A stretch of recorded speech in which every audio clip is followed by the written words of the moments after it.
ისევ განათლების საკითხებზე.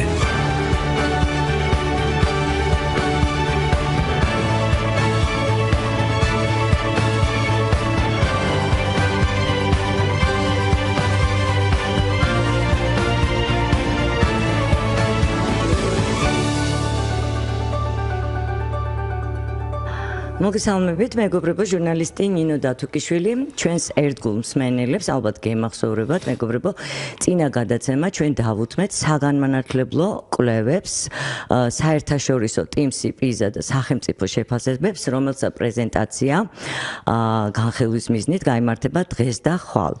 Აი, თუკი ამ კვლევების შედეგებს გავითვალისწინებთ, ნამდვილად მეტად არასახარბიელო სურათი წარმოგიდგება თვალწინ, რაც ხატყობს, რომ მიუხედავად რეფორმირებისა, სასკოლო განათლების სისტემა დღეს მთელი რიგი პრობლემების წინაშე დგას, რაც სხვათა შორის ალბათ ჩვენი საზოგადოებისთვის ამ კვლევების ჩატარების გარეშეც ნათელია, რასაც თქვენი სატელეფონო ზარებიც ადასტურებს ხოლმე ჩვენს გადაცემაში.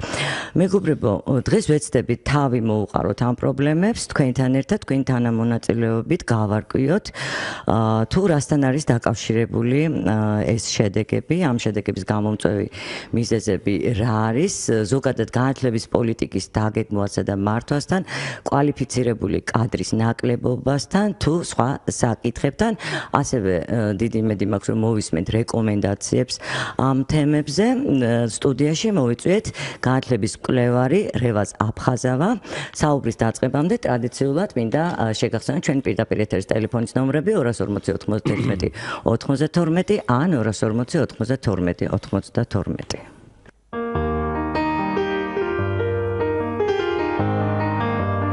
თუ სურვილი ძლიერია, საქმეც უნდა გამოდიოდეს. ილია ჭავჭავაძე.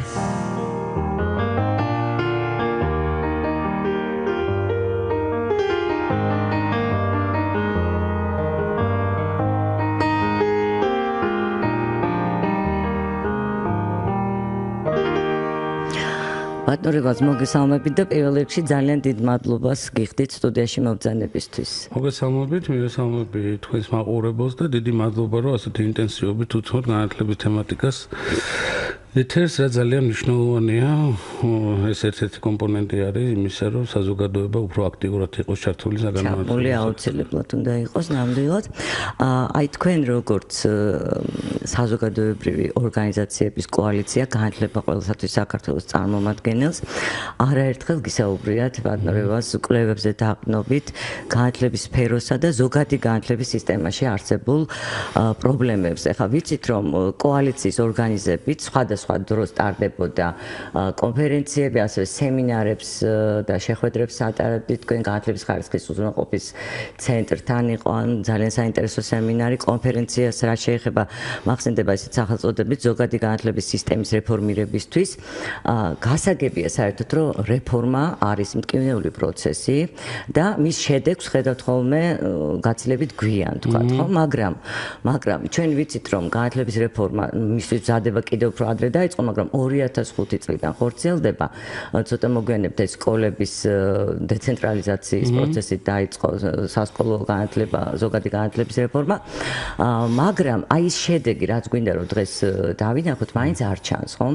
იხარჯება უამრავი თანხა. ძალიან ბევრი საინტერესო და კარგი პროექტი ხორციელდება სახელმწიფოს მიერ, მაგრამ ეს შედეგი არ არის, იმიტომ რომ არაერთხელ აღვინიშნავთ ჩემთან კერძო საუბარში და ისედაც თქვა სხვადასხვა უმაღლესი საგანმანათლებლო დაწესებულებების პროფესორებს, ლექტორებს, რომ თანდათან უფრო და უფრო სამწუხაროდ ესეთ ცოდნის დაბალი დონის ახალგაზრდები მოდიან უნივერსიტეტში, უმაღლეს სასწავლებლებში და აქ ჩნდება კიდევ ერთი პრობლემა, იცით, რომ სამწუხაროდ ეს ახალგაზრდები, როდესაც სკოლიდან გამოდიან და აბარებენ, მე გულისხმობ არა იმ ნაწილს, რომელიც ძალიან წარმატებულია, ხო? გულისხმობ ჩვენ საშუალო დონის მომზადების, საშუალო დონის, ვთქვათ, იგივე აბიტურიენტებსა და სტუდენტებს. აი შემდეგ მათ ვერ გაითვალისწინებს ბუნებრივი ლექტორი და პროფესორი სკოლის სპეციფიკას და მათ ეძლებათ საკმაოდ რთული პროგრამა, რომელსაც ისინი ვერ ძლევენ, იმიტომ რომ როგორც ლექტორები ამბობენ, მათ უჭირთ აზროვნება, ვთქვათ, იგივე კრიტიკული აზროვნება, იგივე ვთქვათ, აზრის ჩამოყალიბება, გნებავთ წერილობით, გნებავთ მსჯელობა და ასე შემდეგ და ფაქტობრივად ჩვენ წარუმატებელი წვალობენ ეს სტუდენტები, ლექტორები წვალობენ და წარუმატებელი ახალგაზრდების თაობა, ვთქვათ, იგივე შესაძლებელია რომ შეგვჩეს ხელში.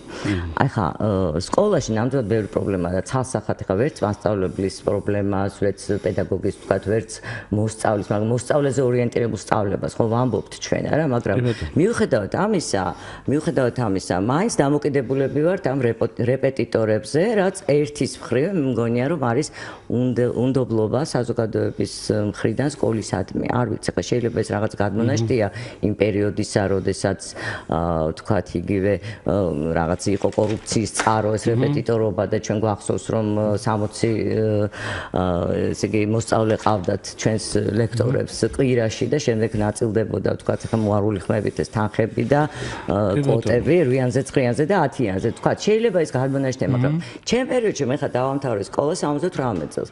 არ მომზადებულა და ჩემს გარშემო, აი კანტიკუნტა თუ ემზადებოდა რეპეტიტორთან ისე ჩავაბარეთ უმაღლეს სასწავლებელში, მე არა ვარ აპოლოგეტი საბჭოთა პერიოდის სკოლისა, რა თქმა უნდა, მაგრამ ფაქტია, რომ თანდათანობით ეს დამოკიდებულება შეიცვალა და დღეს კერძო სკოლა დამთავრებულიც კი ემზადება რეპეტიტორთან და ხშირად იმ მასწავლებელთან სკოლაში ასწავლის. კი ბატონო.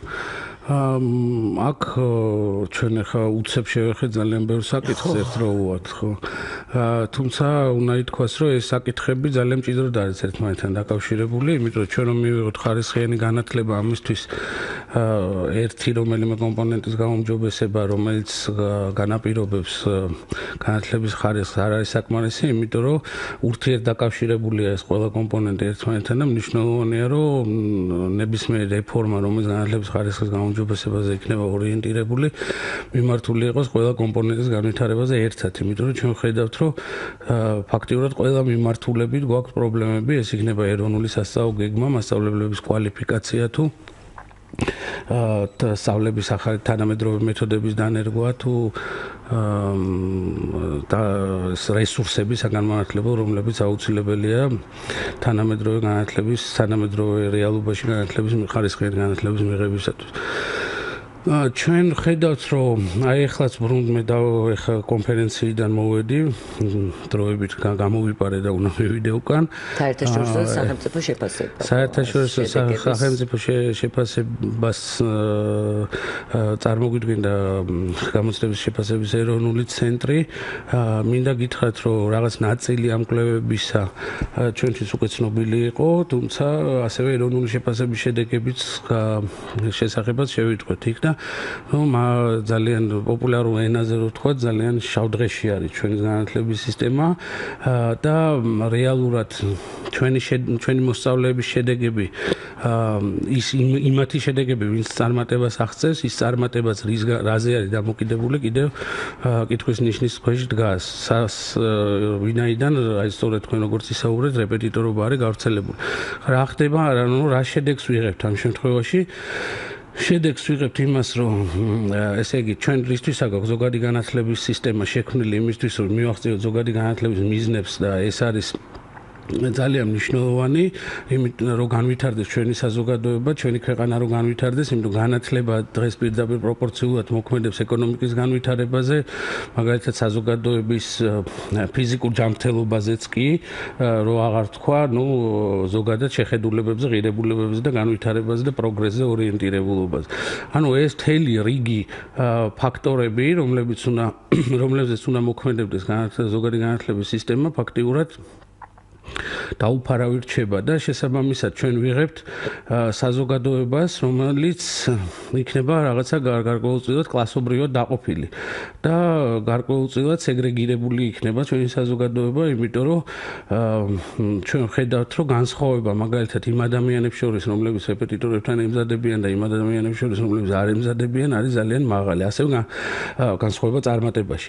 ასევე განსხვავება არის ძალიან დიდი განსხვავება არის სოციალურ-ეკონომიკურ სტატუსთან მიმართებაში. ანუ ადამიანები, რომლებიც დაბალი სოციალურ-ეკონომიკური სტატუსის მატარებლები არიან, მათი შვილები ასეთი ოჯახის შვილები სამწუხაროდ ვერ იღებენ კარგ განათლებას, იმიტომ რომ სახელმწიფო და სკოლა და საზოგადოება ზოგადად ჩვენი ქვეყანა ვერ უზრუნველყოფს იმას, რომ თანაბარი ხელმისაწვდომობა უზრუნველყოს ხარისხიან განათლებაზე. რაც გრძელვადიან პერსპექტივაში ჩვენ აი სწორედ როგორც ვახსენე, რაღაც გარკვეულ ჩიხებს გააჩენს და რევოლუციის შემდგომ ნაპრალს გააჩენს, რომელიც მე ძალიან კაფეო იქნება ეს და ანუ ის რომ სასტარტო სახელმწიფო უნდა ცდილობდეს, რომ ზოგადი განათლების საშუალებით თავისი მოქალაქეები თანაბარ სასტარტო პირობებში ჩააყენოს და არ იყოს ისე, რომ მაგალითად დიდრები იყვნენ მარტო დიდრების პრივილეგია იყოს განათლება.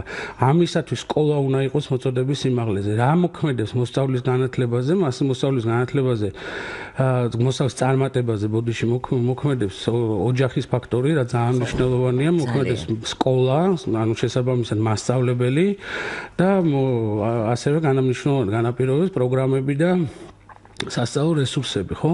მაგრამ ჩვენ შემთხვევაში, როდესაც ჩვენ ხედავთ, რომ საზოგადოების დიდ ნაწილს სამწუხაროდ სხვადასხვა კვლევები გვაჩვენებს არა სპეციფიურად განათლებაზე მარტო ჩატარებული კვლევები, არამედ ზოგადი კვლევები, სადაც განათლების საკითხები არის მოცული, ის კვლევები გვაჩვენებს ჩვენ, რომ პრიორიტეტებზე როდესაც არის საუბარი, განათლება არ არის ხშირ შემთხვევაში ათეულშიც კი პრიორიტეტების სამწუხაროდ და ასეთ შემთხვევაში, როდესაც ოჯახებში და საზოგადოებაში ზოგადად საკმაოდ დიდ ნაწილში მთლიანად საბედნიეროდ არ არის ესეთ მდგომარეობა, მაგრამ საკმაოდ დიდ ნაწილში განათლება პრიორიტეტული არ არის და განათლებისადმი არ არის სწორი დამოკიდებულება, ამ შემთხვევაში ოჯახის ფაქტორი უკვე უკან იწევს, იმიტომ რომ ოჯახი ამას არ უწყობს ხელს და ამ შემთხვევაში მთელი ტვირთი გადადის სკოლაზე. სკოლაზე გადასული ტვირთი კიდე როგორ ეს პრიორიტეტული არის ოღონდ იმ კუთხით, რომ დიპლომი ყველას უნდა უმაღლესი განათლების დიპლომი, ალბათ აი ამ კუთხით არის პრიორიტეტული, მაგრამ მართალია თქვენ რასაც ბრძანებთ. ხო, მესმის, მაგრამ ჩვენ როგორი პოლიტიკა გვაქვს ზოგადად და საზოგადოების დამოკიდებულებას, ჩვენ გვიჩვენია დღეს გქონდეს რაღაც შემწეობა, დახმარება, პენსია და ასე შემდეგ, მაგრამ ჩვენ არ ვიყურებით ხვალ რა იქნება და ჩვენი მომავალი როგორი იქნება და ჩვენი შვილები რისთვის არიან განწირულები, რომ ისინიც უნდა დახმარებაზე და შემწეობაზე და ისე უნდა სახელმწიფოს უყურებდნენ, რომ რა ფულს გადაუხდის მათ იმაში, რა ქვია, უმუშევრობაში, ხო? ეს არის არასწორი დამოკიდებულება. დღეს გასაგებია ყოველდღიური გადარჩენისთვის მნიშვნელოვანია რომ რაღაც თანხა კონდეს ადამიანს, რომ თავი ირჩინოს, მაგრამ ჩვენ თუ გვინდა ჩვენ საზოგადოებას თუ უნდა დაიძვრინოს ამ სიღარიბიდან, სიღარიბისგან თავის დაღწევის ერთადერთი საშუალება არის, ესე მასობრივად საზოგადოებისთვის, ხა ერთეულ შემთხვევებში არ მაქვს ლაპარაკი, არის განათლება სწორედ. და ეს არ აქვს სამწუხაროდ კარგად გაცნობიერებული ჩვენ საზოგადოებას. ეხლა მეორე მხარე, საზოგადოება, ანუ ჩვენი ოჯახები ვერ უზრუნველყოფენ იმ დამოკიდებულებებს, რომლებიც უნდა გაუჩნდეს და ამიტომ მთელი სიმძიმის ცენტრი გადმოდის სკოლაზე. და ეხლა რა ხდება სკოლაში? სკოლაში ხდება ის, რომ კარგი დავანებოთ თავი დაუშვათ მესამე საფეხურს, რომელიც საშუალო განათლების საფეხურს, დაწყებით საბაზო საფეხურებზე. ეხლა ჩვენ ხედავთ, რომ TIMSS-იც, PISA-ც ეროვნული შეფასებაც აჩვენებს კატასტროფულ შედეგებს, ანუ ჩვენ ხედავთ, რომ სკოლის წიაღში მოსწავლეები ძალიან სულ შედეგებს აჩვენებენ ზუსტად საბუნებისმეტყველო მეცნიერებებში, ასევე ძალიან სულ შედეგებს აჩვენებენ წიგნიერებაში და ყველაზე საგანგაშო სწორედ ის არის, რომ ჩვენ აი ვისმენთ ჩვენ საუბრებს, რომ ჩვენ გვაქვს კარგი სკოლები, ჩვენ გვყავს კარგი მოსწავლეები, ჯვარი გწერია რომ არ ყავდეს ეხა, მაგრამ ეს არ ნიშნავს იმას, რომ სახელმწიფოს ამაში სისტემურად რაიმე დამსახურება მიუძღვის, იმიტომ სახელმწიფოს ამოცანა ის კი არ არის, რომ იამაყოს იმ ადამიანების, რომლებმაც თავიანთი დამატებითი შენატანებით განათლებაში, ანუ რეპეტიტორობით თუ კარგი გარემოს შექმნით სახში და რესურსების ხელმისაწვდომობით თავიანთი შვილებისთვის უზრუნველყოს კარგი ხარისხიანი განათლება. ეს არ არის მთავარი ეს ამაში სკოლის როლი არ არის დიდი.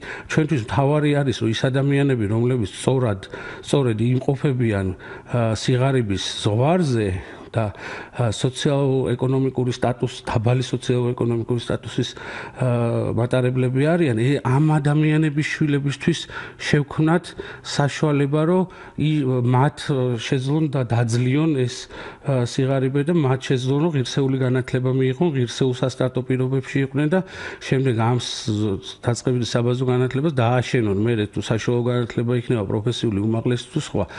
ჩვენ გვაქვს აი ეს შედეგი. რაც შეეხება ახლა საატესტატო გამოცდების საჩვენებს ამას, ყველა თუ კი რამე ინდიკატორი არსებობს იმისა, რომ გავზომოთ ჩვენ სხვადასხვა კომპონენტების, ძალიან ბევრ კომპონენტს ჩვენ კიდევ ვერ ზომავთ, მაგალითად ვერ ზომავთ ჩვენ როგორ მოქალაქეებს ვდით, რა ღირებულებების მატარებლები არიან, რა უნარების მატარებლები არიან და ასე შემდეგ.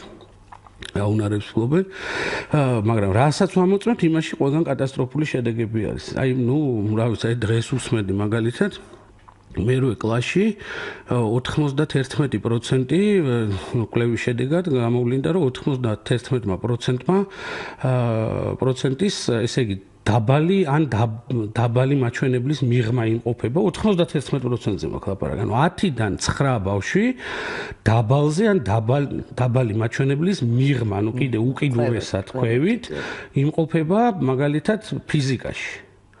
ანუ 10-დან 1 ბავშვს აქვს საშუალო მაჩვენებელი. მაღალი კი არა, ანუ 10-დან 1 ბავშვს აქვს საშუალო მაჩვენებელი და 9 ბავშვს აქვს დაბალი და იმაზე კიდე უარესი. ანუ აი ესეთი ტიპის, ესეც ხო მესამე საფეხური არ არის, რა. მეოთხე კლასში მათემატიკაში კატასტროფული შედეგები გვაქვს, ხო? ყოველი მეორე ბავშვი არის დაბალი ან კიდე უარესი შედეგის მაჩვენებელი, ხო? ანუ ასეთი ტიპის პრობლემების წინაშე რო ვდგევართ, ხო უნდა ჩვენ ხო უნდა კონკრეტულად თან გვაქვს უამრავი ინფორმაცია, ხო? ბევრი კვლევა ტარდება, ეროვნული შეფასებები ტარდება, უამრავი მონაცემები გვაქვს ჩვენ და უნდა დავждეთ, გავაანალიზოთ პრობლემების იდენტიფიცირება, სწორად უნდა მოახდინოთ, უნდა აღმოაჩინოთ რაში არის ეს პრობლემა და შესაბამისი და მე უნდა ვიფიქროთ, შეგვიძლია ამ პრობლემის მოგვარება თუ არ შეგვიძლია თუ რაღაცა ალტერნატიული გზები უნდა მოვიფიქროთ. აი ეს არის მთავარი დღეს და არა ის, რომ რაღაცა კონკრეტული მოკლევადიანი ეფექტის მქონე რაღაცა გადაწყვეტილება მივიღოთ. ამისთვის მნიშვნელოვანია, რომ იყოს გრძელვადიანი სტრატეგია, რომელიც თანმიმდევრული იქნება და რომელიც ესე იგი სახელმწიფო პოლიტიკა განათლებაში უნდა შეიცვალოს. სახელმწიფო პოლიტიკა უნდა შეიცვალოს და უნდა შეიცვალოს თვისებრივად და ეს ცვლილებები უნდა იყოს საზოგადოების მიერ აღიარებული, არ უნდა იყოს ეს ერთი ან ორი ადამიანის მიერ მოფიქრებული. აქტიური მონაწილეობა. მაღალი ლეგიტიმაცია უნდა ქონდეს და საზოგადოება უნდა იყოს მცველი აი ასეთი ტიპის რეფორმების, რომ შემდეგ მინისტრების თუ პოლიტიკური ძალების ცვლილებასთან ერთად არ იყოს კიდე ახალი ხო, ადამიანების გემოვნების მიხედვით არ უნდა იყოს კონკრეტული ეთითეული ადამიანის, იმიტომ ეს უნდა იყოს რაღაცა საზოგადოებრივი კონსენსუსის საგანი, რომ შემდეგ ამაზე პრობლემები აღარ შეიქმნას ამის განხორციელება. ჩვენ მსმენელი გველოდება ბატონ რევაზ, მოგესალმებით. გამარჯობა. მინდა აი ზუსტად აი ამ იმაზე იცით მე დიდი ხნის მასწავლებელი ვიყავი. მასწავლე უმაღლეს დაწესებულებაში, მაგრამ ეს მაგალითად ეს საკითხი მეც იცით რა, მე მგონია რომ ყველაფერი იწყება საბავშვო ბაღიდან. საბავშვო ბაღის მასწავლებლები უნდა იყვნენ იცით რა გამოცხადებული იყო რომ აი თუ ასე იქნება რაღაც კარგად წავა საქმე, მასწავლებლებს ლიცენზიას მისცემთო. საბავშვო ბაღის მასწავლებლებს, ვითომ როგორც ჯილდო თუ რაღაც ბონუსი, არ ვიცი.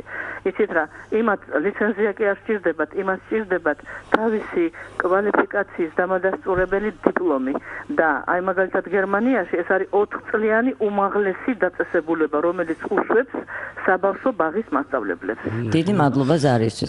კი ბატონო, ძალიან სწორი შენიშვნა იყო, ამაზე ვაპირებდი გადასვას, სწორედ რომ ესე იგი აი ამ კვლევების სუმირება რომ გავაკეთოთ მთლიანად გავაერთიანოთ დღეს ქალბატონმა თამარ გაგუშიძემ წარმოადგინა პრეზენტაცია სწორედ ამ საკითხთან დაწყებითი განათლების სკოლამდელი დაწყებითი განათლების ადრეული განათლების მნიშვნელობაზე და ყველა კვლევა ყველა მაჩვენებელი რომელიც ერთად შეგვიძლია გავაერთიანოთ ძალზე განვიხილოთ თუ ასე შემდეგ ყველა მაჩვენებელი აჩვენებს იმას რომ ესე იგი სკოლამდელი განათლება არის მნიშვნელოვნად განმაპირობებელი შემდგომი წარმატებისა და ეს არის ესე იგი მეცნიერულად დამტკიცებული და ჩვენ შემთხვევაში რა ხდება ჩვენ შემთხვევაში არის აბსოლუტურად არახელმისაწვდომი სკოლამდელი განათლება რაც არის ხელმისაწვდომი იმის ხარისხის კონტროლის მექანიზმები ჯერჯერობით არ არსებობს და ეხლა განათლების და მეცნიერების სამინისტროს ინიციატივა გამოიჩინა მე ვიცი რომ ეხლა ხდება კურიკულუმების შემუშავება და რაღაც გარკვეული ხარისხის კონტროლის მექანიზმები შეიქმნება რაც კარგია ცალსახად მაგრამ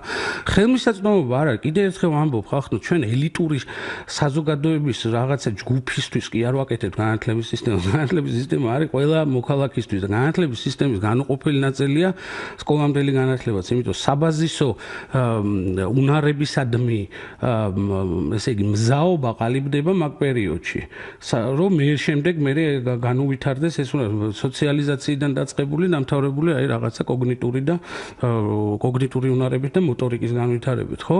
და ეს არის ძალიან მნიშვნელოვანი კომპონენტი და ჩვენ სოფლად არ გვაქვს ბაღები მაგალითად ისინი აპრიორი განწირული ყავს იმისთვის რომ ეს წინაპირობა რომელიც მნიშვნელოვნად განსაზღვრავს მათ უკვე არ აქვთ თბილისში არის კი და ეს ადგილობრივი თვითმმართველობა კურირებს ამ ბაღებს და მაგრამ თბილისში არ არის საკმარისი ჩვენ ვიცი და არის კერძო ბაღების სისტემა რომელიც აბსოლუტურად კონტროლიდან არის გასული და რა ხდება იმ კერძო ბაღში კაცი შვილმა არ იცის მე არ ვამბობ ხა შეიძლება საჯარო ბაღი გაცილებით უკეთესია თუ უარესია ანუ ამის შედარებას უფრო მეტი ბავშვია ამის შედარებას არ ვაკეთებ მეტია ნაკლებია როგორია მაგრამ ყოველი შემთხვევისთვის ხარისხის კონტროლის მექანიზმები არ არის აი ვინ ამოწმებს მაგალითად სადღაც ბინაში ვიღაც ქალბატონ ბებიასთან რომ დაყავთ ბავშვები ხო ანუ ამის სახელმწიფო ამას არ აკონტროლებს რომ იქ რა ხდება ან ლიცენზირებას ახდენდეს ან ავტორიზებას ახდენდეს ან რაღაცას რომ რაღაცნაირი გარანტიები შეიქმნას რომ ერთად დაკავშირეთ მაინც არის მე ჩემია მაგალითად თქვენ შეგიძლიათ საბავშვო ბაღი გააკეთოთ სახში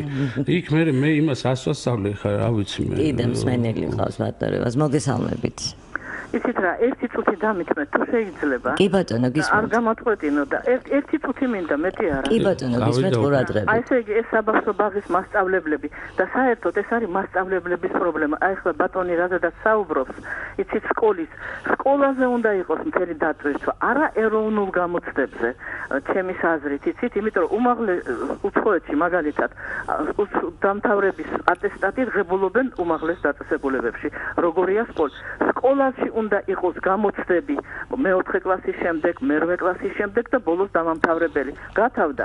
მეტი იქ არაფერი არ არის და ამდენი რო იხარჯება ჯერ ერთი თანხები. ერთი წუთი მინდა, ქალბატონო, არ დამიკიდოთ. არა, არ გიკიდოთ. ძალიან გთხოვთ. ხო და აი მთელი ის იცით სკოლაზე უნდა საბავშვო ბაღზე და სკოლაზე და მასწავლებლებზე. აი ამაზე უნდა დაიხარჯოს ბევრი ფული, თუ ფული არის საჭირო, რასაკვირველია ეს ყოველთვის ამაშიაც არის საქმე. იცით მასწავლებლებზე, საბავშვო ბაღის სკოლის მასწავლებლებზე და არა აი რაღაც უზარმაზარ ეროვნულ გამოცდებზე და ერთი ამბავი და ერთი და სკოლაში უნდა იყოს ოლიმპიადებიც, გამოცდებიც, რაღაც იმის დიდი მადლობა ზარისთვის, მე მგონი გავიდეთ. კი, დიდი მადლობა და სწორი აქცენტები იყო დასმული, ცოტა ჩემ მოსაზრებასაც დავამატებ ამას. მადლობა კითხვისთვის და მართლა გაზიარებისთვის კი ბატონო. რა თქმა უნდა, ზოგადად სასკოლო შეფასების მნიშვნელობა არის ერთ-ერთი უმნიშვნელოვანესი, იმიტომ რომ ჩვენ სკოლას უსახავთ ძალიან ამბიციურ და მნიშვნელოვან მიზნებს, რომელიც ძალიან არსებითი არის ჩვენი ქვეყნის განვითარებისთვის. ხო, რომ ეს მოქალაქე გაზარდოს, აქტიური იყოს, კომუნიკაციის უნარი ქონდეს, რაღაცა ცოდნის შეძენის უნარი ქონდეს, სწავლება უნდა ვასწავლოთ და ასე შემდეგ და ასე შემდეგ, მაგრამ ზომავთ მარტო რაღაცა კონკრეტული მასალა აქ თუ არა დაზეპირებული მას, ხო? ანუ ჩვენ არ ვზომავთ იმ ძირითად მაჩვენებლებს, რომლებიც მნიშვნელოვანია მაგალითად ჩვენი ქვეყნისთვის და ჩვენი მომავალი მოქალაქისთვის. ხო, რაც შეეხება და მაგრამ ეხლა რასაც ვზომავთ, იქაც ვხედავთ, რომ რა გვაჩვენა, ხო, ამ იმა, რა ქვია, თუნდაც საატესტატო გამოცდების შედეგებმა, ან თუნდაც რას გვაჩვენებს ის საშინელი მაგალითად დრამატული შედეგები აი ამ საერთაშორისო კვლევებისა, რომ ეს შედეგები არის რეალურად ამ მოსწავლეებს ცოდნა არ აქვს, თუმცა ისინი რაღაცა მექანიზმით გადადიან კლასიდან კლასში და ისე მიდიან მე-12 კლასამდე, რომ შეიძლება რაღაცა ელემენტარული საკითხები არ იცოდნენ, ხო? შესაბამისად, რისი ერთ-ერთი მაჩვენება, რაზე გავყავართ ამას, რომ სასკოლო შეფასების პროცესი არის მოშლილი. და ჩვენ კი ბატონო მე ცალსახად ვემხრობი იმას, რომ სკოლა უნდა იყოს ძალიან ბევრი აი ამ ცენტრალიზებული საქმიანობის გამტარებელი, მათ შორის შეფასებისაც და თუმცა ამ ეტაპზე რამდენად ეს იმუშავებს, ეს არის ძალიან რთული სათქმელი, მაგრამ ეს უნდა დავიწყოთ ისე, რომ უნდა შევაფასოთ ჩვენ სკოლები და ის სკოლები უნდა აღმოაჩინოთ, რომლებსაც ამის შესაძლებლობა აქვს, უბრალოდ თვითონ უნდა წარმოაჩინონ თავი და ამ სკოლებს უნდა მივცეთ საშუალება, რომ თვითონ შეაფასონ მოსწავლეები. და მეორე მხრივ მოსწავლეებს რისკენ უბიძგებთ.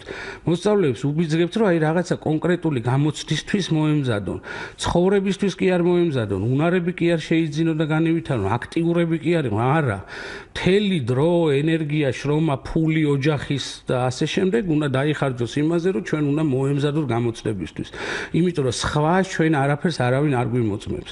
იმიტომ რომ მე რო აქტიური ვარ, მე რო დებატ კლუბში ვარ, მე რო პროექტებში ვარ ჩართული სკოლაში და მე რო რა ვიცი, ძალიან ინიციატივიანი ადამიანი ვარ და უამრავ კარგ საქმეს ვაკეთებ, ეს არსად აღარ გამოჩნდება ჩემს მომავალ ცხოვრებაში და ამას არავინ არსად აღარ გაითვალისწინებს. ეს ჩემთვის როგორც პიროვნული განვითარება ძალიან კარგია, მაგრამ ეს არსად აღარ წამადგება. წამადგება ის, რომ ვიცოდე სინუს ალფა რაღაცა რამდენ გრადუსზე, რამდენ რასუდრის და ასე შემდეგ და ნუ აი რაღაც უამრავი გადატვირთული ცოდნით გამოვიტენო თავი, მაგრამ თუმცა საბაზისო ცოდნის მიღებას რომ ალტერნატივა არ აქვს და ძალიან მნიშვნელოვანია ამაზე არავინ არ დაუწყობს. მაგრამ ჩემი აზრით რაღაც უნდა იყოს ჩავტენოთ ყველაფერი დროის მიხედვით. ეხლა წინა გადაცემაში დარეკა მაგალითად ერთ-ერთმა მსმენელმა ზოგს მათემატიკის ნიჭი აქვს, ზოგს ჰუმანიტარ სტარი შეხედულება რატომ თქვა ბოლო 2 წელი მაინც რო იყოს ამის საშუალება იქნება ამონეს რეპეტიტორობის. თანამედროვე მსოფლიო არის მიდრეკილი იმისკენ, რომ ჩვენ ვიცით, რომ ბაზრის მოთხოვნები იცვლება, ძალიან დინამიურია ჩვენ თანამედროვე ბაზრის მოთხოვნები და თუნდაც ერთი სპეციალობის შიგნით შეიძლება ისე შეიცვალოს მოთხოვნები, რომ ამას ამის პროგნოზირებას ვერავინ ვერ გააკეთებს. მეორე საკითხი ის, რომ მოსწავლეები ჩვენ რომ მე-9 კლასში, როდესაც ბავშვი არის 14 წლის არის, უნდა მივაყებინოთ გადაწყვეტილება თურმე რომ მას ფიზიკოსი უნდა გამოვიდეს თუ ასტრონავტი უნდა გამოვიდეს თუ რა ვიცი, ფეხბურთელი თუ დურგალი თუ რა ვიცი, ლიტერატორი, რა ვიცი, ასეთი ტიპის გადაწყვეტილება მთელი მსოფლიო ცდილობს, რომ პირიქით აღჭურონ ეს ბავშვები მრავალმხრივი უნარებით, ესენი იყვნენ შეიარაღებული ბევრი ინსტრუმენტებით და ისეთი ინსტრუმენტებით, რომელიც მე ყველანაირ ხრახს და იმას მოუშვებს და ყველა ისეთი ხელსაწყო ექნება, რომ ნებისმიერ საქმეს მიუსადაგებს და ნებისმიერ, ანუ ისეთი საბაზისი უნდა გავაკეთოთ, რომელზედაც შეიძლება 1000-ნაირი რაღაცის დაშენება. ანუ მაგიტო არის, რომ ყველანი ცდილობენ მაგალითად უმაღლეს სასწავლებლებში, სხვათა შორის არათუ სკოლაში უმაღლეს სასწავლებლების დიდ ნაწილში ცდილობენ, რომ მაგალითად პირველი კურსი იყოს ზოგადი მეცნიერებების შესწავლა, რომ იქაც კარგად ჩამოუყალიბდეს, იმიტომ რომ ადამიანს ეცვლება ჯერ ესეთი ერთი, რომ ადამიანსაც ეცვლება თავის პრეფერენციები და მეორე ის, რომ ბაზრის მოთხოვნებიც იცვლება ძალიან იმედად. და ჩვენ ესე იგი ვამბობთ, რომ დღეს ჩემი შვილი 14 წლის რო არის, უნდა გადაწყვიტოს თურმე, რომ ესე იგი მომავალი 3 წელი და კიდე მერე 6 წელი ხო 9 წლის მერე რა უნდა გახდეს? ანუ დღეს 14 წლის ბავშვმა უნდა გადაწყვიტოს 15 წლის, რომ 9 წლის მერე ვინ იქნება. და რო გაივლის ამ 9 წელს ის ვინც უნდა ყოფილიყო, ის პროფესია შეიძლება აღარც არსებობდეს იმ მომენტისთვის. ჩვენ ორი მსმენელი გველოდება ბატონ რევაზ, მოგესალმებით. გამარჯობა თქვენ ეთერში ხართ. მოგესალმებით ნინო. თქვენ სტუმარს მესალმები, ცოტა გვიან ჩაგერცეთ. აბატიეთ, არ ვიცი, ვინ ყავს სტუმრად. ბატონი რევაზ აფხაზავა, განათლების მკვლევარი. დიახ, დიდი მადლობა.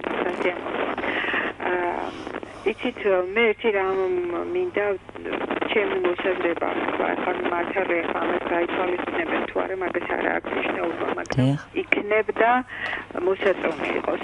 იცით, ჩვენ გვაქვს ძალიან დიდი გამოცდილება. აი ეს ალბათ სახსენებელი კომუნისტური პერიოდიდან. ნინო, თქვენ თითქმის ჩემი თაობის ხართ, თითქმის ერთი თაობის ხართ.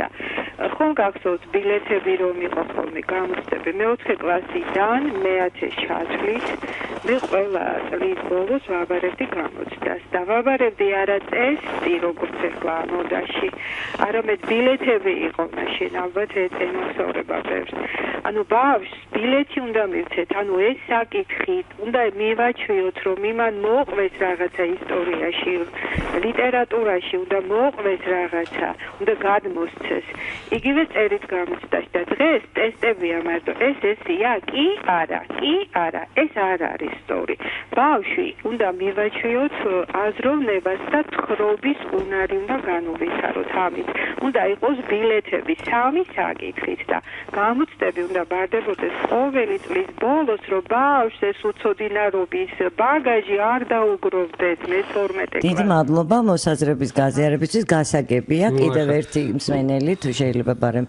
დავუთმოთ ეთერი მოგესალმებით გამარჯობა მე ვფიქრობ ყველაფერი მას შემდეგ დაფუჭდა უბრალოდ დაზიანდა ბჭყალებში როდესაც მოსწავლეებს მივეცით საშუალება რომ მათ შემოხაზონ რამდენიმე ფაკულტეტი ანუ სხვადასხვა უმაღლეს სასწავლებლის რამდენიმე ფაკულტეტს ხაზავენ და სადღაც შეიძლება მოხვდნენ აი ასე ხვდებიან ფილოლოგიის ფაკულტეტზე აბიტურიენტები, რომლებიც ვერ არჩევენ ზმნა, იუღლის, იბრუნვის, სახელს იბრუნვის, არ იბრუნვის და ასე შემდეგ. მე მგონი, აი ეს არის ყველაზე დიდი შეცდომა და მეორე, ვეთანხმები წინა გამომსვლას, რომ არაფერს არ შეიძლება, რომ ბავშვმა არ იცის მოყოლა.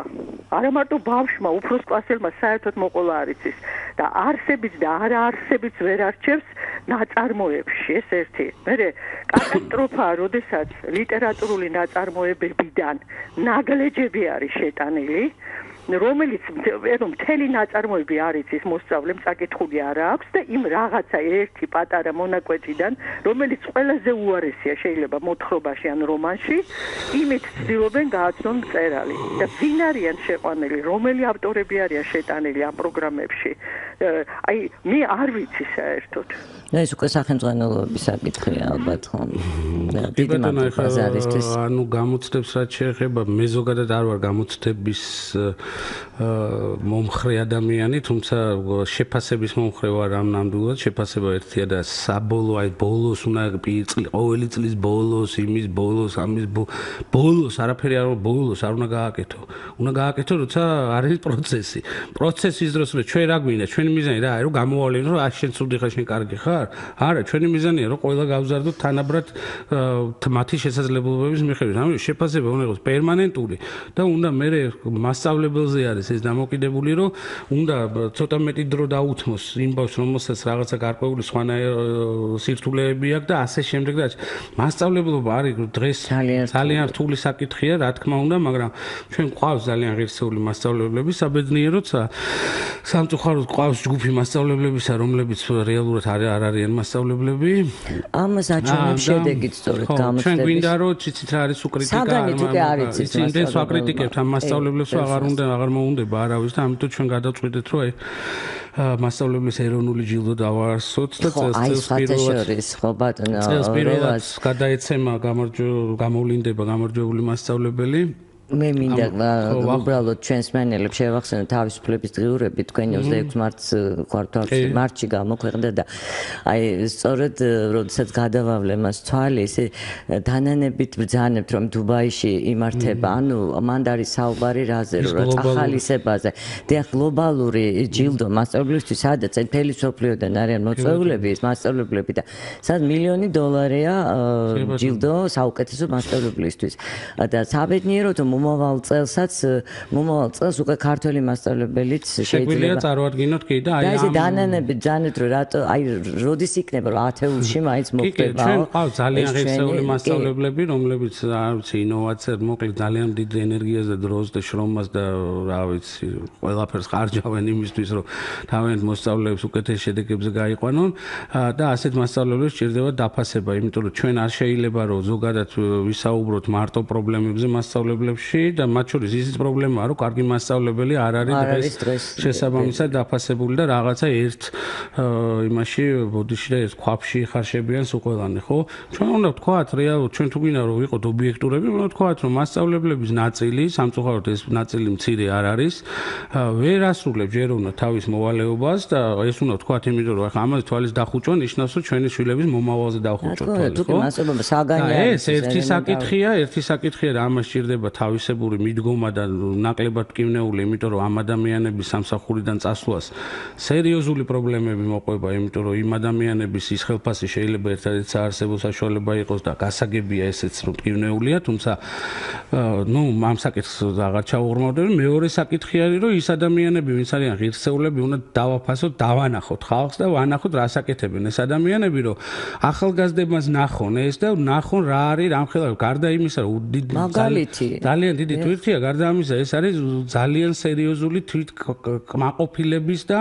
ბედნიერების განცდა ხო ეს არის ძალიან სერიოზული საქმე რომ მე მაგალითად 8 წელი ვიმუშავე მასწავლებელად და ალბათ კიდევ ახლა დაუბრუნდები ისე ძალიან დიდი ხანია დავანებე თავი და მე ვთვლი რომ მე მგონი რომ მინიმალურად შემცირდეს სამინისტროების და ასე ბიუროკრატია ზოგადად სახელმწიფოში და ეს ადამიანები უკან დაბრუნდეს სკოლებში მასწავლებლად კიდევ უკეთესი შედეგი იქნება ჩვენს გენდერული დისბალანსიც არის ძალიან სკოლაში ხო ძირითადად ქალების პროფესიად ითვლება და ასე შემდეგ მოკლედ ეს იქ სერიოზული პრობლემებია რომლებსაც ცალკე დარეგულირება აი მე მინდა უცბად საგნობრივ ასოციაციებზე რაც თქვენ შესთავაზეთ და ხორციელდება საბინეტო ამაზე ვისაუბროთ თუმცა მანამდე სვენელი ყავს კიდევ მოგესალმებით დიახ გისმენთ ეთერში ვარ ხალბატონო ეთერში ბრძანდებით დიახ თუ შეიძლება მოკლედ შეგვეკითხეთ დიახ პრობლემები იმდენია რომ მოკლედ ძალიან ძნელია მაგრამ მაინც ხაზგავსვამ რომ მე ვეცდები იმ ხალბატონს რომელმაც თქვა რომ ტესტები არა ისევ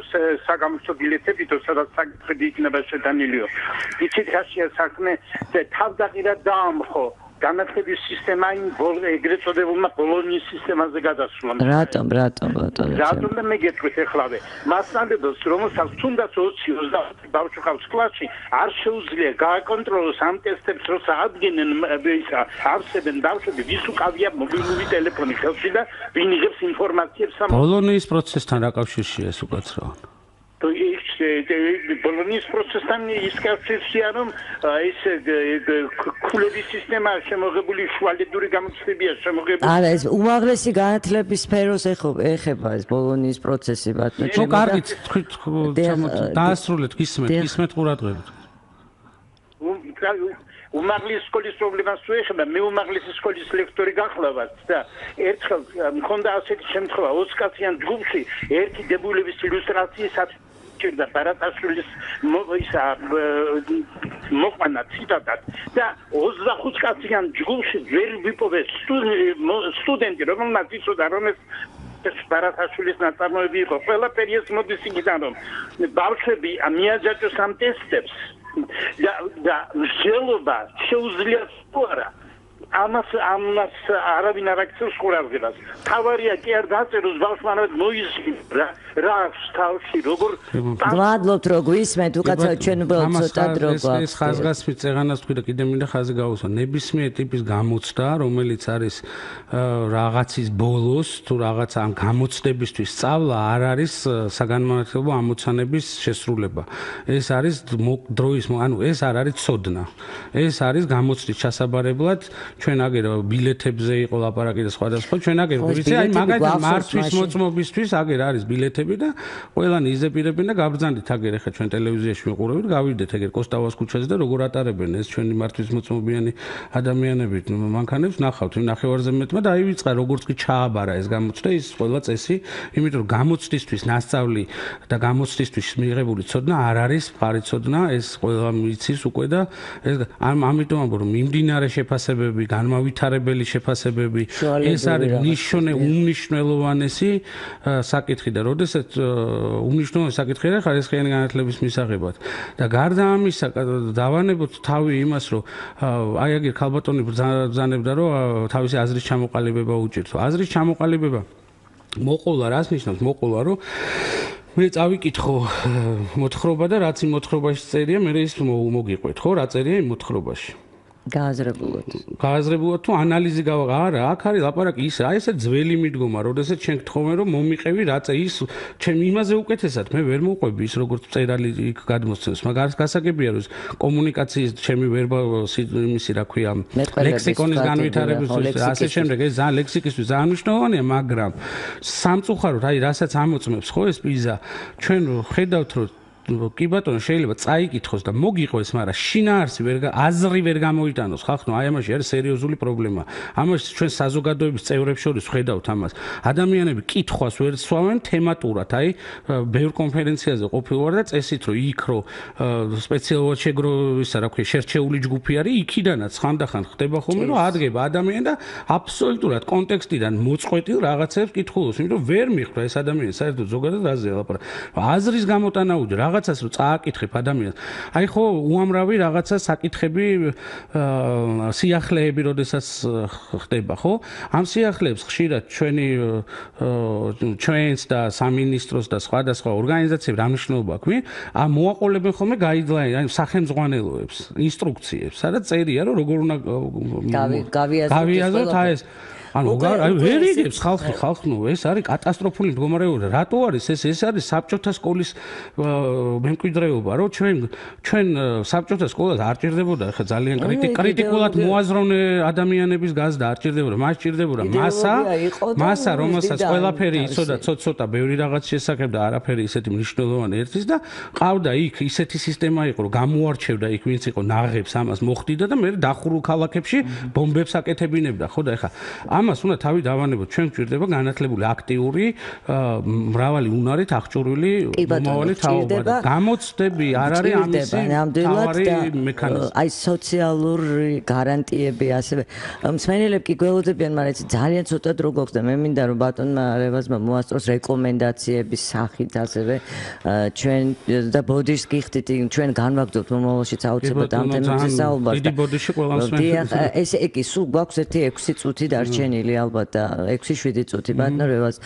მე ვახსენე საგნობრივი ასოციაციები, რაც იყო თქვენი ინიციატივა, თქვენი საზოგადოებისა. კი, ჩვენი კოალიცია განათლება ყველასათვის საქართველოს. არა ამ კოალიციისა, მასში შემავალი ერთ-ერთი. კი, ჩემი ორგანიზაცია არის განათლების პოლიტიკის საერთაშორისო დაგეგმვისა და მართვის საერთაშორისო ინსტიტუტი. ამ კოალიციით, ამ ჩემი ორგანიზაციით ჩვენ ვართ შესულები კოალიციაში განათლება ყველასათვის საქართველოს და კოალიციის ფარგლებში ჩვენ ვცდილობთ რომ რაღაცნაირად სხვადასხვა მიმართულებით გავააქტიუროთ ისეთი საკითხები, რომლებიც მნიშვნელოვნად წააგება განმარტებულ სივრცის განვითარებას და ზოგადი განათლების ხარისხის გაუმჯობესებას. მათ შორის ეს არის პედაგოგთა პოლიტიკა, პედაგოგების პოლიტიკა, გარდა იმისა, რომ იქ რაზეც ვისაუბრეთ, ასევე ძალიან მნიშვნელოვანია, რომ ქვეყანაში არსებობენ საგნობრივი ასოციაციები, ხო?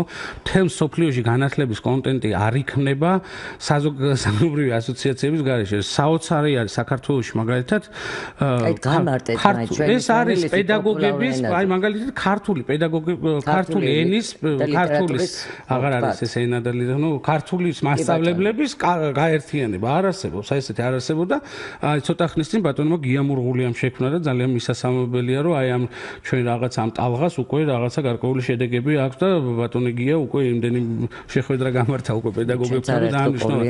ხო და ანუ ყავს რაღაცა პატარ-პატარ ესეთი ასოციაციები არის სამხალხო განათლების მათემატიკის მასწავლებელთა, მაგრამ აბსოლუტურად პასიურები არიან, იმიტომ რომ ეროვნული სასწავლო გეგმის შემუშავებაში, სახელმძღვანელოების შეფასებაში, მასწავლებელთა პროფესიული განვითარების დაგეგმვაში და განხორციელებაში არაფერში ესენი ჩართულები არ არიან. ანუ ის ჯგუფი, რომელიც არის წესით ყველაზე კომპეტენტური და უნდა იყოს ყველაზე კომპეტენტური და განვითარებული და თავის ცოცხალი აზრის თქმელი, პრაქტიკიდან ზედაფუძნებული აზრის თქმელი, ხო? ასეთი ჯგუფები საქართველოს საერთოდ უცნაურია, რომ საერთოდ არ არსებობდნენ, იმიტომ რომ არ ვიცი მე და ამისთვის ახლა ვცდილობთ, რომ აი მასწავლებელთა პროფესიული განვითარების ცენტრთან ერთად ვცდილობთ, რომ რაღაცნაირად სტიმულირება მოვახდინოთ, რომ ესენი ნელ-ნელა განვითარდნენ და თავი დაინახონ ამ მიმართულებით. გარდა ამისა, ნუ ახლა ზოგადად რეკომენდაციებს რაც შეეხება, ჩემი აზრით ძალიან მნიშვნელოვანია, რომ ესე იგი ძალიან მრავალმხრივი საზოგადოებრივი ჩართულობით და უფრო აი ძალიან წარმომადგენლობითი ჯგუფით შეიქმნას განათლების ხედვა და კონცეფცია, რომელიც იქნება გაზიარებული არა მარტო სამინისტროს მენეჯმენტის და სამოქალაქო საზოგადოების, არამედ მთლიანად ქვეყნის საზოგადოების მიერ. ამისთვის საჭირო შესაბამისი საინფორმაციო კამპანია და ასე შემდეგ. რომ ჩვენ უნდა ვიცოდეთ, რას ვაკეთებთ, მთლიანი სურათი, რომ მე თითეული ინტერვენცია თუ თითეული ნაბიჯი, რომელსაც ჩვენ გადავდგათ და ზოგი შეიძლება მტკივნეული იყოს, არ განვიხილოთ ცალკე საზოგადოებამ და ვიცოდეთ, რომ აი ეს კონკრეტული საკითხი არის იმ მთელი სურათის ნაწილი და მისაღწევი. ეს არის კი ბატონო გასაკეთებელი. ერთი არის, რომ ეს საზოგადოების ინფორმირებულობის ხარისხის ამაღლება და განათლების აქტუალობის წინ წამოწევა და პრიორიტეტულობის გაცნობიერება საზოგადოებაში, რაც არის ძალიან მნიშვნელოვანი. მეორეა, რომ ეროვნული სასწავლო გეგმის თვისებრივად მნიშვნელოვნად გადახედვა და საბაზისო ცოდნის მართლა საბაზისო ცოდნის დატოვება იქ და დიდი დროის შექმნა იმისთვის, რომ ეს საბაზისო ცოდნა, ანუ დრო, ჩვენ გვაქვს ცოტა დრო და ბევრი ინფორმაცია და გადასულები ვართ ამ ინფორმაციის დაზეპირებაზე, იმიტომ რომ მე წარმოდგენა არ მაქვს, მაგრამ ისტორიაში რა მომივა იმ ტესტში, რომელ წელს, ვინ, სად, რაღა და რატო, როგორ, რანაირად, რატო იყო, რაზე რა განაპირობა, ამებს არ მეკითხებიან. მეკითხებიან ამ წელს ის, იმ წელს ეს და ასე შემდეგ. ხო, ამ საატესტატო გამოცდების ის არის, რომ ფაქტობრივ ცოდნას ფაქტიურად გეკითხებიან. ხო, ამიტომ ჩვენ უნდა ეროვნული სასწავლო გეგმა ისე უნდა გამარტივდეს, დაწყებით და საბაზო საფეხურზე მაქსიმალურად უნდა მივაქციოთ ყურადღება, რომ მეტი დრო იყოს, თუნდაც მათემატიკაში ერთ საკითხს რო გავდივარ და ერთ მაგალითს რო გავაკეთებ ერთ საკითხზე, მაგალითად 10 წილადებზე რო ერთხელ ერთ პარაგრაფს გავაკეთებ 5 მაგალითს და მე მეორე გაკვეთილიდან რომ აბსოლუტურად ხეხა პირობითად ვამბობ, მე არა ვარ მათემატიკის ექსპერტი, ხე ისე ვამბობ პირობითად, მე უცებ რომ კიდევ სხვა საკითხზე გადავალ, ეგრე არის სწავლება, ხე მათემატიკას უნდა ბევრი ვარჯიში, ბევრი მაგალითების გამოყვანა და ასე. დრო გვინდა მეტი, ინფორმაცია გვინდა მარტო ის, რაც არის ძალიან მნიშვნელოვანი, ხო? და ასევე გვინდა რა, რომ ჩვენი მოსწავლეები შეფასების კომპონენტებში არ იყოს მხოლოდ რაღაცა ეს ნიშნები, საბოლოო გამოცდები და ასე შემდეგ. მოსწავლემ უნდა იგრძნოს, რომ მისი აქტივობა, მისი ინიციატივა და ასე შემდეგ ეს ყველაფერი მის ცხოვრებაში რაღაცნაირად მას წინ დახვდება, ხო? ისედაც დახვდება, რომ იმ პიროვნული განვითარების თვალსაზრისით, მაგრამ ფორმალურადაც რაღაცნაირად უნდა ხვდებოდეს, იმიტომ რომ მაგალითად უმაღლესები, ახლა როგორ შეიძლება საერთაშორისო ურთიერთობებზე იქნება დიპლომატი, აი ვიღაცას უნდა რომ დიპლომატი გამოვიდეს და მე უნივერსიტეტში ვზდი დიპლომატებს. და ისე ამყავს ადამიანი სასწავლებელში, რომ მე მისი არც კომუნიკაციის უნარი შემიმოწმებია, არც აზრის გადმოცემის არა ფაქტია, ხო, ეროვნული გამოცდები კიდევ თქვათ, რომ კიდევ უფრო უკეთესად ამოწმებს, ვიდრე საატესტატო გამოცდები, იმიტომ რომ იქ გარკვეულ უნარებსაც ამოწმები, მაგრამ მაინც მაგალითად ვერბალური კომუნიკაციის უნარი არ ვიცი მე, რომ ამ ადამიანს რამდენად მეტყველებს თქვათ რა, ხო, შეუძლია თუ არა გადმოცემს აზრს. ხო, ან რამდენად აქტიურია, რამდენად ღირებულებები როგორი აქვს მაგალითად ამ ადამიანს, ხო? ხო, რამდენად არის, აი, ხო, ეხლა ჩვენთან მაგალითად მე თვითონაც ვიყავი დებატების კულტურაც არ არსებობს. ხო, არა, მე ვიყავი მაგალითად დებატების პროგრამა იყო ასეთი, რომელიც ძალიან აქტიურად ყველა სკოლაში იყო და ეხაც ნუ რეანიმაცია მიდის ამ პროცესის და ამ დებატების იმაში რო ხარ ჩართული და პირველი ადგილი გაქვს მაგალითად საქართველოს ჩემპიონატში აღებული, არაფერში არავინ არსად არ გეკითხება ამას. აბსოლუტურად. ანუ ეს არის განათლების ისე, ანუ ცოცხალი უნდა იყოს, აქტიური უნდა იყოს, სპორტულიც უნდა იყოს, მუსიკალურიც უნდა იყოს ეს ბავშვი და არა დღეს ვარ ჩვენ. ძალიან რომ აი ეს ტიპის თქვათ იგივე აქტივობები უნდა იყოს გათვალისწინებული. რა თქმა უნდა, ეს არის ჰარმონიული განვითარებისთვის. არ შეიძლება ეს ბავშვები დავაბათ სადღაც სკოლებში, სადაც სიარული სავალდებულოა, რიგ სკოლებში ვერ აწვდიან იმ განათლებას, რაც მე საბოლოოდ მოეთხოვება. მე კიდე ამ სკოლის მე ეს ბავშვი უნდა წავიდეს რეპეტიტორთან, იქ უნდა დაასხას ტვინი რაღაცების დაზეპირებაზე და ასე უნდა იცხოვროს წლების განმავლობაში, რომ საბოლოო ჯამში რაღაც საატესტატო გამოცდა ჩააბაროს და მერე კიდე ერთი გამოცდა ჩააბაროს და ასე შემდეგ. როდესაც ამ ბავშვს ამ პერიოდში უნდა გონდეს 1000 სხვა თავგადასავალი. უნდა სპორტით იყოს დაკავებული, უნდა რა მუსიკით, უნდა ხელოვნებით უნდა იყოს დაკავებული და აქტიური უნდა გაიზარდოს და კარგი და სწორი ღირებულებების სწორი უნდა ჩამოყალიბოს. განათლების პოლიტიკას ესაჭიროება სწორი დაგეგმვა. რიგ შემთხვევებში დღევანდელი მინისტრასაც უსმენ, რიგ შემთხვევებში ამბობს კი ბატონო სპორტთან, მუსიკასთან, ხელოვნებასთან დაკავშირებით ძალიან სწორი მესიჯებია, მაგრამ მესიჯების დონეზე რო არ დავჩეს, ჩვენ გვჭირდება უკვე კონკრეტული გრძელვადიანი გეგმა და უკვე ძალიან საზოგადოების მონაწილეობით. აუცილებლად და საზოგადოება უნდა გამოფხილდეს, იმიტომ რომ შავდღეში ჩავარდებით წინააღმდეგ შემთხვევაში და გვჭირდება უკვე გადაწყვეტილებები, უკვე კონკრეტული გადაწყვეტილებები, რომლებიც აი ამ სიტყვებს, რომლებიც ჩვენ გვესმის, ეხა ამ კონკრეტული მინისტრიდან იქნება თუ სხვებისგან, აი რაღაცა ეს ნაბიჯები იქნება თანმიმდევრული და რომელიც ჩვენ გვეცოდინება, რომ რაღაცა მთლიანი სურათის ნაწილია და თანმიმდევრული პოლიტიკის ნაწილი. აი როცა ეს იქნება და როცა ჩვენ დავდგებით მე ამ პოლიტიკის სადარაჯოზე და ჩვენ გავაჩენთ აი ამ წვავე მოთხოვნას, მაშინ შევძლებთ, რომ რაღაცა უკვე გარკვეულ შედეგებზე ვილაპარაკოთ და გადავაცილეთ დროს, მაგრამ ვერ ამოვწურეთ ბუნებრივია ეს თემები პირიქით. ძალიან დიდი მადლობა მობრძანებისთვის. შეგახსენებ ჩვენ ზეფასო რადიომსმენელებო, დღეს ჩვენი სტუმარი გახლდათ განათლების მკვლევარი ბატონი რევაზ აფხაზავა და მომავალშიც აუცილებლად განვაგრძელოთ ამ თემებზე საუბარს. მე ჟურნალისტი ნინო დათუკიშვილი გემშვიდობებით. ხვალამდე ნახვამდის.